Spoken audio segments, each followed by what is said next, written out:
What's up, Legion? Welcome to I Still Call the Lariat. My name is Steve Zapf. As you can notice, I am conspicuous with the absence of my co-host. Due to personal and professional reasons, they are not able to make this episode. I do apologize, and I also apologize for the lateness of getting you this preview that we normally do earlier. This is where we preview Revolution 2025 for AEW. I've said it in the past, though we critique AEW quite a bit for their weekly television, and we will probably continue to do that. I'm not going to lie. Their pay-per-views are top notch always. They give you a lot of bang for your buck, and I really appreciate how hard these pay-per-views go sometimes. So this looks to be a really exciting show.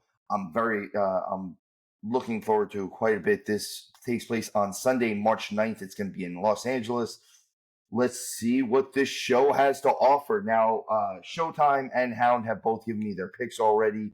We will review our picks in the review episode. This is just going to be me giving you my picks. Also, folks, if you are enjoying what you are listening to, if you're enjoying what you are watching, whatever platform you are checking us out on, please hit the follow, hit the like, hit the subscribes, all of those things, comment. All of that information, all of our social media information is down below, our emails. Reach out to us. We love to hear from the Legion. We love to hear from new members of the Legion.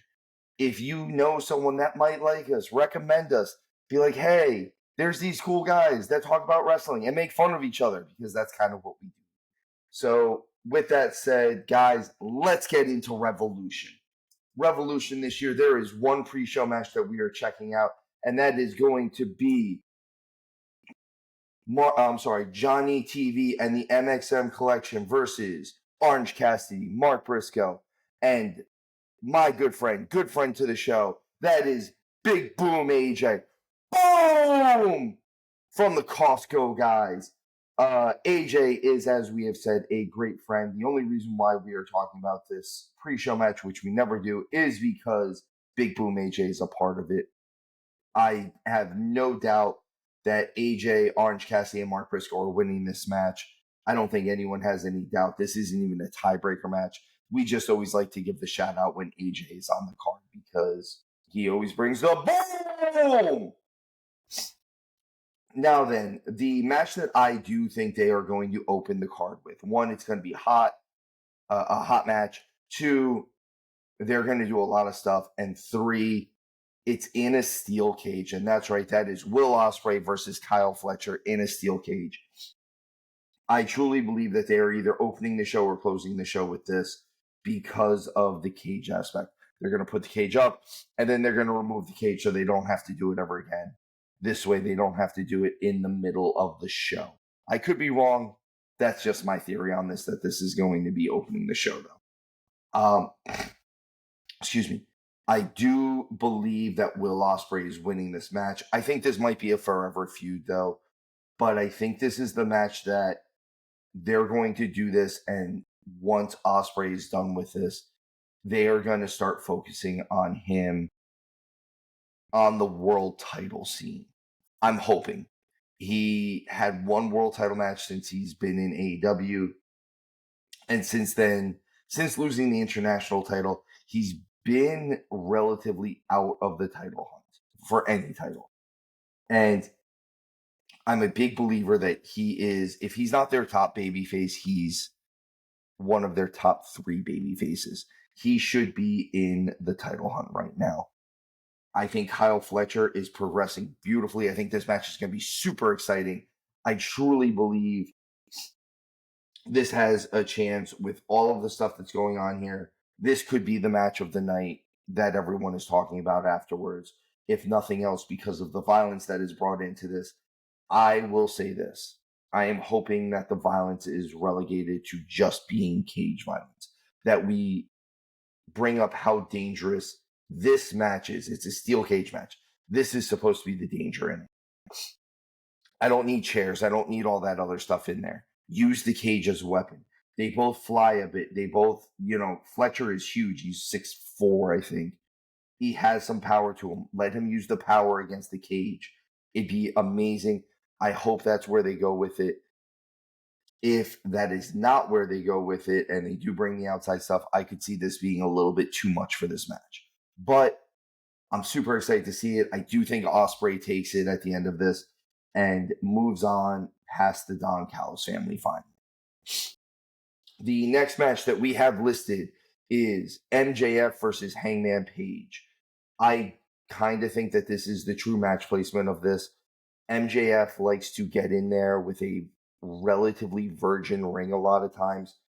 I think him and Hangman are going to put on a really great match, and I think this is going to be a good culmination to this feud that they're having right now. MJF, I think, is still the best that they have. Hangman has been doing a lot better. A lot of the critiques that I have of Hangman lately have kind of fallen by the wayside. I think this version of Hangman is a lot better. I think a little bit of what they need for him to do is shorten up his promos. Same thing with MJF. I think these two with their interactions, the only critique that I've really had on the downside of things is that they have done a little bit too long on what they are going for. Their promos have gone a little long. Their segments have gone a little long. If you could cut it back a couple minutes, they'd probably be perfect. They've had too much to say, unfortunately, is I think where it's at. Which again, that's my only critique. I think how they've built this has been pretty beautiful. I would love to see Hangman kind of take this, but I don't think he is. I think this is going to be MJF, and I could see MJF either moving into back into an international title picture or back into the world title picture or just getting a huge feud with somebody. I wouldn't be surprised if, and I don't want to bury the lead because it's the next match that we're going to talk about, if MJF starts feuding with someone like Swerve Strickland next. I could very much see that. I do believe MJF and Swerve Strickland would be an awesome feud, and I would not mind seeing that. But with that said, like I said, I think MJF is going to take this match. Sorry that we are blowing through it. It's just me by myself. There's no one for me to bounce my opinions off of right now. So you guys are stuck with whatever I think right now. Sorry, guys. Sorry, Legion. You're stuck with just your leader. The next match on the card that we have listed is Swerve Strickland versus Ricochet. This is a number one contenders match, and I think this is going to be the true blow-off to this feud. Now, Hound has stated in the past that he thinks Ricochet is going to take this. That this has been a revitalization of Ricochet's career, and I agree with him. I think the best thing that AEW has done recently is making Ricochet this dorky psychopath that he is. He's a complete and utter nerd that will stab you in the head with scissors. And I'm here for it. I think that Ricochet is doing some of the best character work of his career. His in-ring stuff is starting to slow down, and I think that's just a matter of age. But him and Swerve are going to put on a banger. Honestly, I think this show is a ton of great wrestling. So if that's what you're looking for is great wrestling, this is going to be it. There's going to be a lot of good stuff. I am actually going to agree with Hound. I think Ricochet might win this match. And the reason I think Ricochet might win this match is because I think Swerve doesn't need to dance around the world title right now. And Hound is under the assumption that Nana is going to leave Ricochet. I wouldn't be surprised if this is where it happens. If Nana leaves leaves Swerve, I'm sorry. If Nana leaves Swerve is absolutely losing this match. Ricochet is going to get to keep the robe and get the number one contender spot. I could see Nana being like, you've treated me like comedy relief and you weren't even tough enough to get my rope back. So I'm going with the guy that has my rope. I do think that Ricochet might take this one. So I think it's going to be a banger. I think it could be either way, but I can't see that. I think they're going to need some different faces in the world title picture, and I could see Ricochet being a good fit for this right now. I don't know if he wins the world title, but I could definitely see him being put into that world title picture at the moment just to see where everything goes in the world. Okay, so let's get to the next match that we have listed here, and that's going to be Mercedes Moné, the current TBS champion, versus Momo Watanabe, who won the 4-way match at Wrestle Dynasty to get to choose whatever champion she wanted out of Ring of Honor, AEW, New Japan, and Shimmer, I believe it is. I'm sorry, Stardom. Stardom was the other one that they got to choose. And she chose Mercedes Moné and the TBS title. Momo Watanabe is a phenomenal wrestler. Anyone who has not gone back and watched this 4-way match, it was amazing. Anyone who has not seen our review of that, go back and watch that as well. We give a lot of praise to Wrestle Dynasty and Wrestle Kingdom.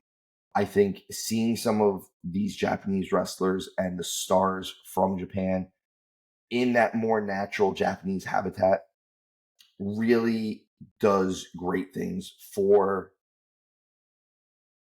they come out more naturally. They come out as the stars that they should be, where sometimes they lose a little bit of that star power when they come to America. If nothing else, because American fans don't know who the hell they are sometimes. And I don't want to say that to be mean to Momo Watanabe, but the casual fan, if I ask them who Momo Watanabe is, has no idea. Even some hardcore fans, if they don't pay attention to Japanese wrestling and all they pay attention to is domestic American wrestling, will not know who some of the international stars are. Especially some of these are younger, newer stars. They weren't around. They're not the Jushin Thunder Ligers. They're not the Great Mutas. They're not these people who have been around forever. Momo Watanabe is a younger female wrestler, and she is phenomenal. Now, with that said, I don't think there is the slightest chance, not even a little bit, that Mercedes Moné loses this match. I don't know where they're going with Mercedes in this title. I don't know at what point Mercedes would lose this title. I don't know if there is a chance of Mercedes losing this title anytime soon, unless it's going to be a situation where Mercedes transitions to making this a title versus title match against whoever the world women's champion is at that point. Excuse me, I was getting a little parched there. I'm talking a bit too much about this. Mercedes, like I said, I think they're very high on her. I think as far as wrestling goes, she delivers, and I think this is going to be one of those matches that we realize that Mercedes delivers on specifically. She's in there with one of these Japanese style wrestlers. She's in there with a woman who's not too much bigger than she is, at least weight wise. So they'll be able to do moves and they won't look ridiculous. I will say this, I could see this match going a little bit too long. I could see this match, it should be a 10 to 12 minute match, and I could see this being a 15 to 20 minute match. And again, I know that doesn't seem like too much longer, but anywhere from 3 to 8 minutes longer is a lot of match time that we're going to get. I could be wrong. Maybe this will be a 10-minute banger and we'll get something out of this very quickly. But I don't know. Mercedes has been putting on long matches, I think, to prove that she can. And I think this might be another long one. I think this is going to go, like I said, I think this is going to go too long. I could see a couple of these matches maybe doing this. I think this is going to be a 4-hour pay-per-view again, guys. I think this is going to be another one of these pay-per-views where it's going to be midnight and we're just going to be finishing it up. Maybe at that point, they still might not be finished. So, like I said, Mercedes, I think, is the lock on this. Folks, if there is gambling websites for AEW, I think that's the lock. Our next match on our listing is for the AEW World Tag Team titles. The Hurt Syndicate, Bobby Lashley and Shelton Benjamin with MVP versus the Outrunners. I think this match is going to shock a lot of people. I think this match is going to be very good and very entertaining. I think the Outrunners are underrated as far as wrestlers go. I think Bobby Lashley and Shelton Benjamin are still underrated as far as in-ring competitors go, and I'm saying that, and I put them at some of the top of my list right now. With that said, I think the Hurt Syndicate completely demolishes these guys, and they have to be, and the Outrunners have to work as underneath baby faces. The Outrunners, I don't think they're ready for the tag team titles yet. I don't think they're the guys to take this off of the Hurt Syndicate. I think the Hurt Syndicate has to be dominant with these titles for a very long time. I think they have to keep going and keep going and keep going with this. I don't see them losing these titles anytime soon. Anytime soon.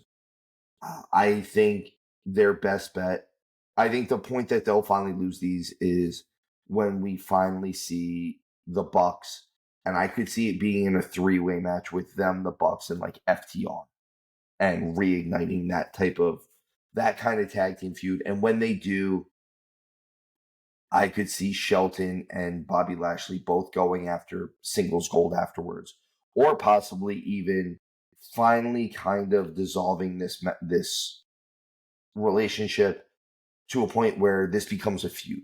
I wouldn't mind seeing Shelton versus Bobby Lashley, but I would also love to see Shelton Benjamin get a major singles title. I would love to see Bobby Lashley get a major singles title. And when I say major singles title, I mean the AEW International title, the AEW World title. I don't want to see them touch anything with Ring of Honor. I don't want to see them touch anything below those belts. I would not mind seeing Shelton or Bobby go to Japan and win the IWGP World title either, though. That would be pretty cool. But I think when we're talking about the Hurt Syndicate and we're talking about the Outrunners right now, guys, tell me if I'm wrong. Legion, let me know in the comments below. Let me know in any of our social media if you think I'm wrong here, but the Hurt Syndicate aren't losing those titles anytime soon, and there's no one believable right now that I think can take the titles from the Hurt Syndicate. I don't think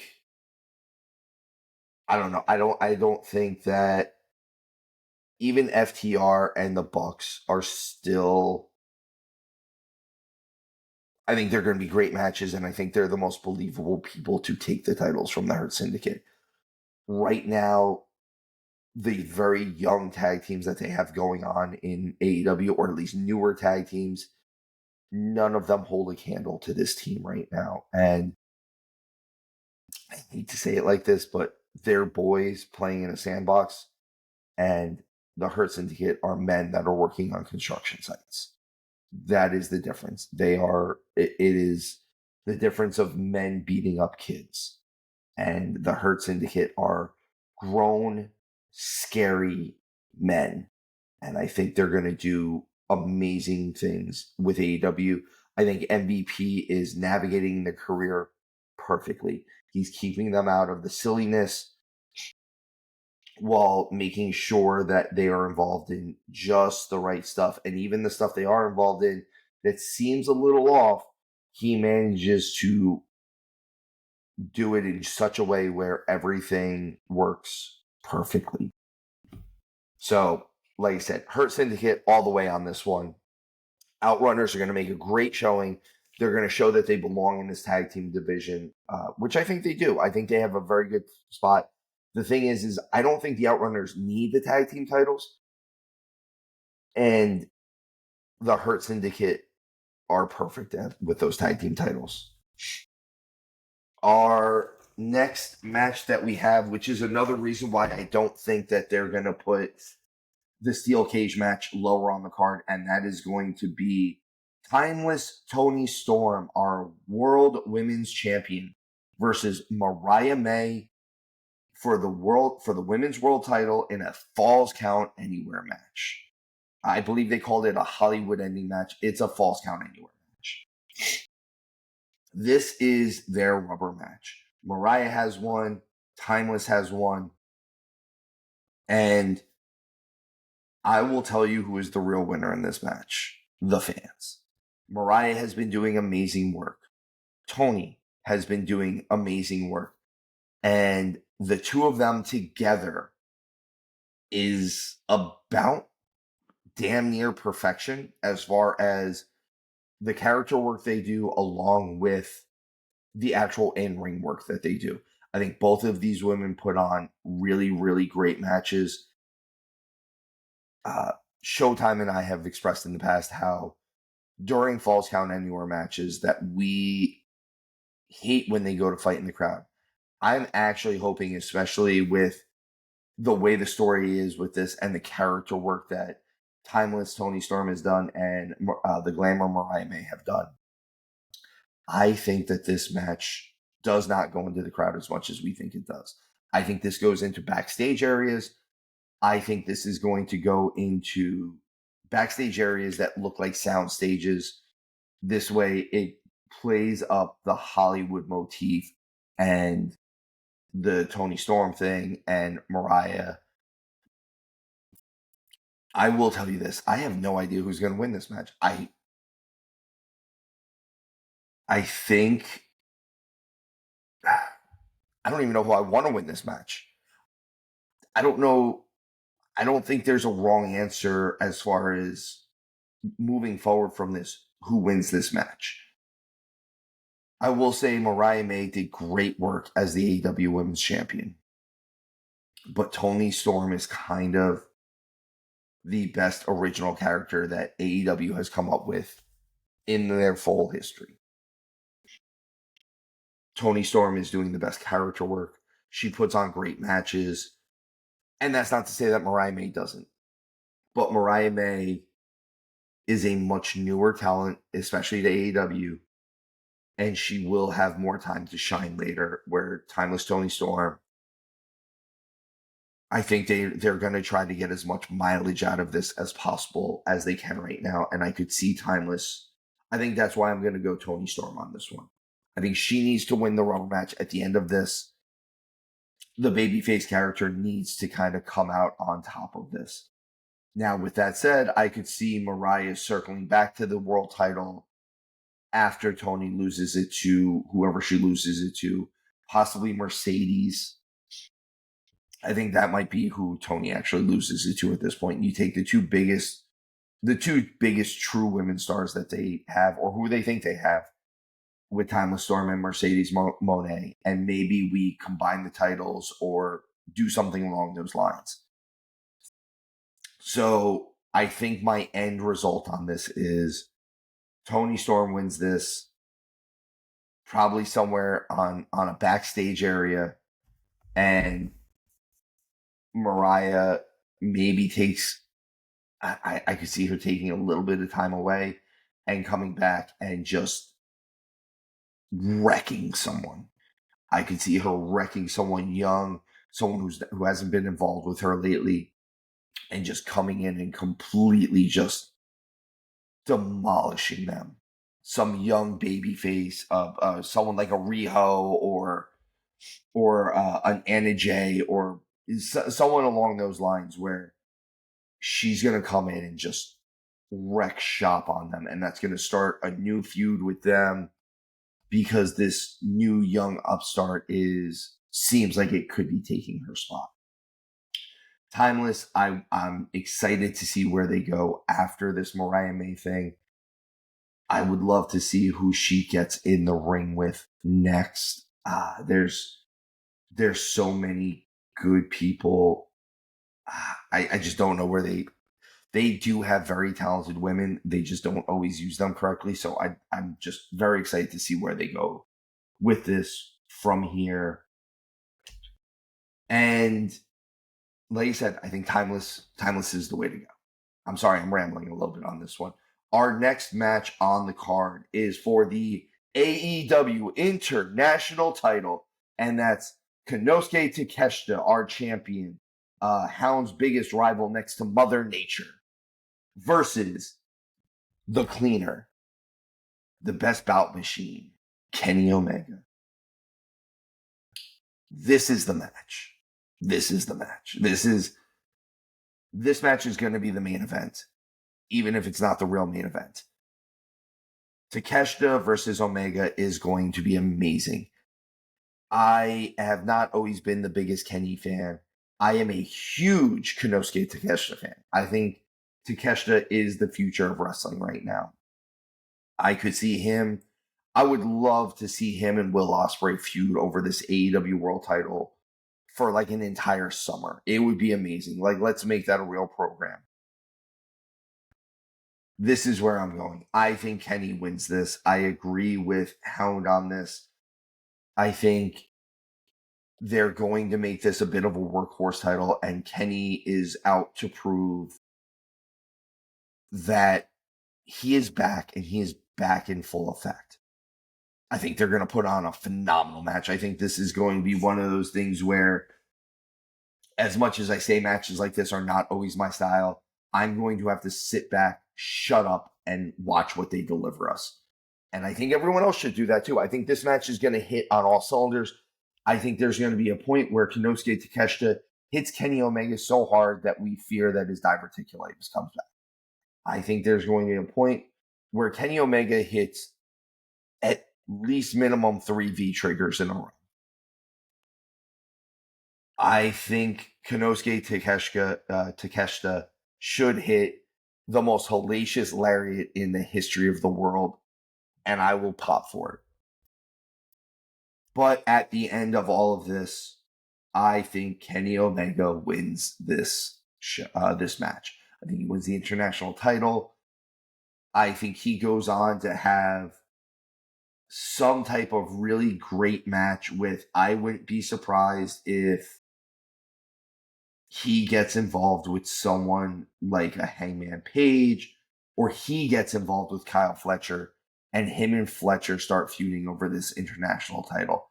And I think that'll be amazing. I think they'll put on great matches, and I think Kyle Fletcher constantly being put in these high profile situations will do wonders for his career. But I think my overall thought is Kenny Omega, new AEW international champion. Konosuke Takeshita will still go around and wreck shop on mostly everyone else in the world, though. I also wouldn't be surprised if we get a real program out of this. If we see Omega versus Takeshita again, and maybe this concludes at all in, where all in Texas.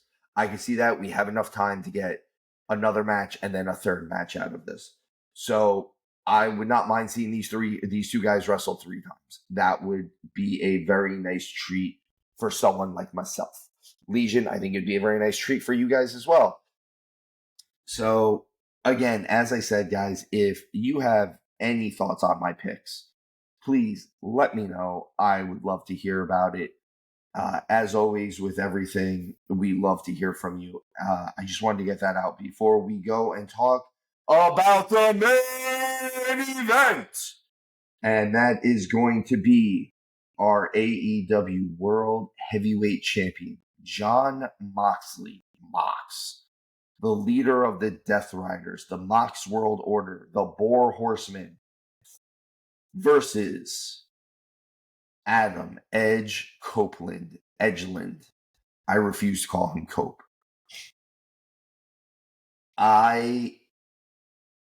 So Hound and I have spoken about this in great deal. Hound is actually leaning on Moxley at this point. I am going to say I think Copeland wins this. Now, with that said, I don't necessarily think that Christian doesn't cash in on Adam Copeland. I think they're looking for a reason for these two guys to feud over the world title. And this is, one way or another, this is the perfect opportunity for Copeland and or for Christian to cash in. The Death Riders have all been taken out except for Wheeler Yuta, who is the weak link of the team, as they've completely shown. Copeland in his match with Yuta this past week showed respect towards him, and I think that might be one of those situations where we might finally see some dissension in the ranks. I am hoping that if they get the title off Moxley, they keep him away from this damn world title. Moxley's stuff has been falling so flat, and someone said recently that for all of us who think that it's not hitting, but we're all talking about it. We're all talking about it because of how bad it is and how much we hate the fact that it's on our television. Everything that Moxley is doing is bad. Everything that Moxley has done in the past has been not great. Everyone who says that Jon Moxley is their favorite wrestler, I want to know when he was a wrestler. I thought when he was doing his Dean Ambrose stuff, there was stuff that he did really well. I think that at least then someone had him in check. So Tony Khan gave him creative control, and that was the worst thing that they could have ever done. I'm not saying that maybe he doesn't have some good creativity, but out of every 100 ideas you come up with, maybe 3 are great, and maybe you need to be able to sift through those 3 ideas. I am picking Copeland because I am hoping for Copeland. I would love to see some young talent involved in this. I am hoping that at the end of this, like I said, even if Christian comes and cashes in and does win this AEW World title, that this feud between the two of them doesn't last very long, and we see Ricochet involved in this. We see Hangman involved in this. We see some of the AEW originals involved in this because they need to start integrating them. Will Ospreay. I think Will Ospreay and Christian would be an awesome feud for that AEW World title. I think we would get really good character work out of Christian, and we would get surprisingly amazing matches out of the two of them. But we'll have to wait to see. We have to see what is going to happen between Moxley and Copeland. Legion, I want to know, do you think Adam Copeland is going to win the title? All signs point to yes, but also all signs point to no. A lot of times when they do something like this where it seems like everything is leading to the babyface's favor, they take out the rest of the heel stable, as Copeland has done. The heel still manages to win to piss off the fans even more so that they will buy the next pay-per-view to see him finally get his comeuppance. Moxley has yet to get his comeuppance, and I'm just bored of this now. So I want to see what they can do with Adam Copeland as the world champion. With that said, guys, I don't have much more to add to this. This was one of our shorter reviews because it was just me. Our normal crew will be back for the rest of the week. I just want to make sure that we got this out to you. We miss you. We love you. Legion, constantly comment on us. Let us know on social media. Let us know in our emails. Send us questions if you want. Questions you would love to see our responses to, our opinions on.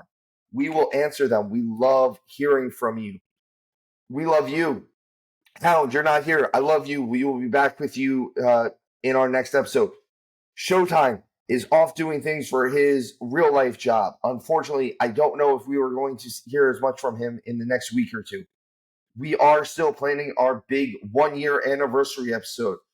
I have plans in the works for this. As soon as everyone has a little bit of freedom, you will absolutely get a big show out of us for that. And with that said, Legion, I love you. I miss you. And as always, remember to tuck your chin when you bump.